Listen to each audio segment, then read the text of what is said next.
En efecto, las intervenciones asistidas con animales se define como una intervención en la cual se incorpora a un animalito. Generalmente pues se hace con perros o con gatos o con caballos, en donde lo que estamos buscando es precisamente acercarnos a la persona para poder brindar una mejoría a nivel físico, emocional y psicológico. Las intervenciones ya son de larga data, es decir, en Estados Unidos y en Europa hace más de 40 años se están utilizando dentro de los ambientes terapéuticos. Es muy importante hacer la diferencia de que las intervenciones hay, digamos, como tres tipos. Una que son las terapias asistidas, otras que son las actividades asistidas y las otras que es la educación asistida. Las terapias hace referencia cuando yo me trazo un objetivo y una meta específica, sobre todo a nivel terapéutico. Entonces, por ejemplo, si tengo una persona con una lesión de un brazo o con una enfermedad mental, por ejemplo, la depresión, son sesiones que se van haciendo a largo plazo, generalmente son 8 a 10 sesiones y en las cuales yo voy a tener un objetivo terapéutico específico, por ejemplo, mejorar la depresión o disminuir la depresión o mejorar la movilidad de una extremidad. Por eso las terapias siempre deben ser realizadas por personal de la salud.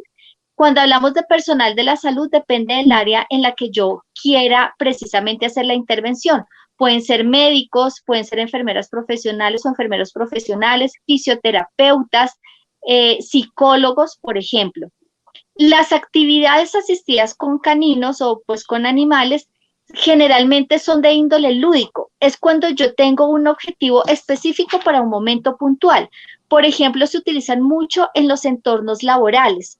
Cuando en las empresas dicen, no, quiero mejorar la comunicación entre las personas, los colaboradores, entonces se hace una única actividad, un único encuentro en donde las actividades que se van a realizar en ese momento, pues tienen ese objetivo o esa finalidad.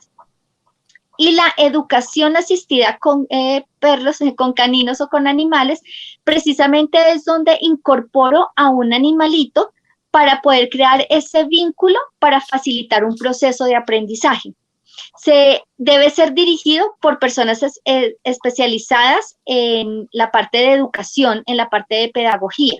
Por ejemplo, aquí entra nuestro programa de lectura con perros, en el cual los niños le van a leer a un animalito y allí lo que vamos a querer mejorar es una comprensión lectora, un ritmo lector.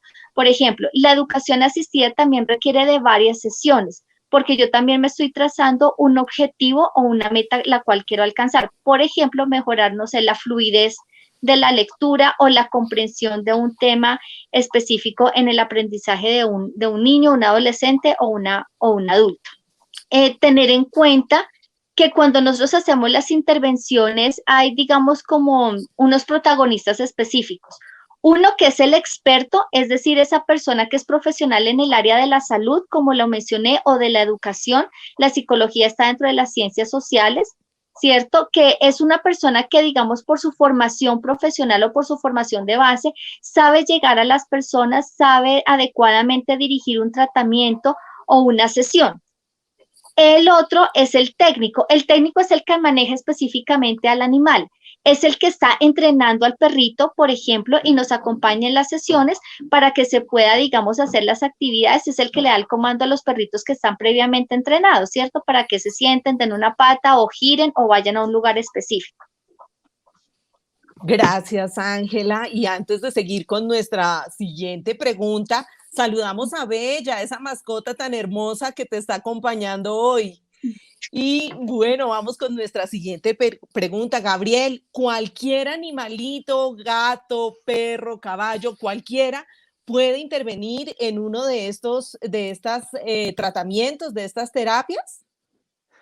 Hola Ángela, hola Bella y hola también Adriana y pues a toda la gente que nos está viendo del otro lado de las pantallas aquí en Como Perros y Gatos en esta cita semanal que tenemos con nuestras mascotas.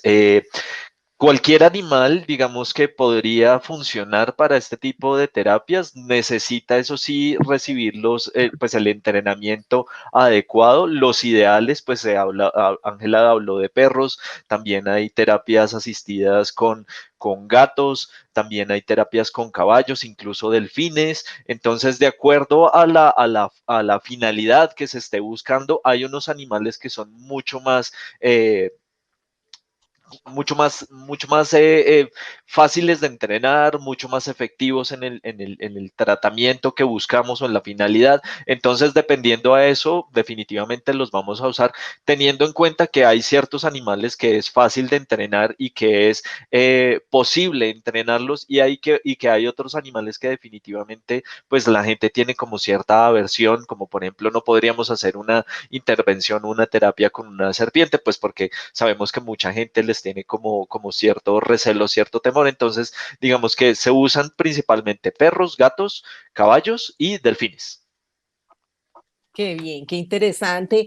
Ángela, un tratamiento, una intervención de estas, más o menos, ¿cuántas sesiones demanda y cuáles son los tiempos? Y al final, ¿cuáles pueden llegar a ser los beneficios? Bien, entonces generalmente cuando estamos hablando de terapia de educación asistida, casi siempre se están planteando mínimo 8 sesiones.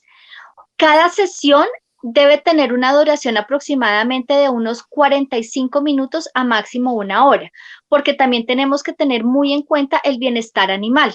Entonces, a pesar de que obviamente son perritos entrenados, nosotros tenemos muy en cuenta que ellos se sientan cómodos, que estén confortables, que realmente el ambiente de trabajo en donde están pues sea completamente agradable y que cumpla pues con esos requisitos para mantener ese bienestar. Un perrito, específicamente nosotros pues en la Cruz Roja, en la seccional Cundinamarca y Bogotá, siempre se ha estandarizado que no debe trabajar más de 2 horas al día. Y cuando se hace las 2 horas, se hace dividido en 45 minutos para darle un espacio al animalito, al canino, de un descanso de 15 a 20 minutos. Cuando nosotros estamos realizando las diferentes terapias y estamos llegando más o menos hacia la sesión quinta o sexta, es donde uno empieza a ver esos resultados.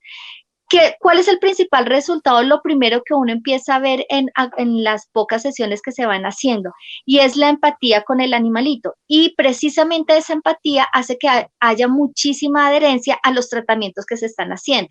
Entonces es muy usual escuchar a las personas que acuden a este tipo de intervenciones o de terapias decir es que yo voy a ir, por ejemplo, a visitar a Bella, o voy a ir a leerle a Bella, o voy a ir a hacer mi ejercicio con Bella o con alguno de los animalitos entrenados. Entonces, precisamente hace que se crea esa adherencia o ese feeling y hace que las personas no abandonen los tratamientos de una forma fácil, porque es como un recurso diferente que uno está utilizando precisamente en ese momento. Los beneficios son múltiples. Los beneficios son a nivel psicológico, emocional, ayuda a expresar muy bien las emociones tanto positivas como negativas de las personas, ayuda a que la persona se sienta muchísimo más motivada, a que tenga autoconfianza, a que mejore la autoestima, a que tenga una adecuada adherencia al tratamiento, hace sentir a la persona más confortable y la felicidad, pues ya muchos estudios lo han descrito que cuando uno acaricia a un perro durante unos breves minutos, inmediatamente se empieza a secretar endorfinas, por ejemplo, y oxitocina en nuestro cerebro, y eso es lo que nos da a nosotros precisamente esa sensación de felicidad, de agrado, de tranquilidad que se tiene en ese momento, ¿cierto? También, por ejemplo, ayuda muchísimo a la comunicación entre el terapeuta y el paciente, porque muchas veces lo que uno hace es que precisamente evoca no a que le digan a uno directamente como terapeuta o como profesional de la salud, sino que todo se evoca hacia el animalito, hacia el perrito en ese momento. También, digamos, la mejora a nivel físico. Hay terapias, digamos, en los cuales se hace, por ejemplo, a adultos mayores en el que solo el hecho de acariciar a un animal, el peinarlo, el sacarlo a caminar durante unos minutos, pues hace precisamente como sentir a esa persona responsable de otro ser vivo, de que tenga, digamos, como ese ánimo para poder salir nuevamente o poder hacer algún tipo de ejercicio. Entonces también sirven como motivadores.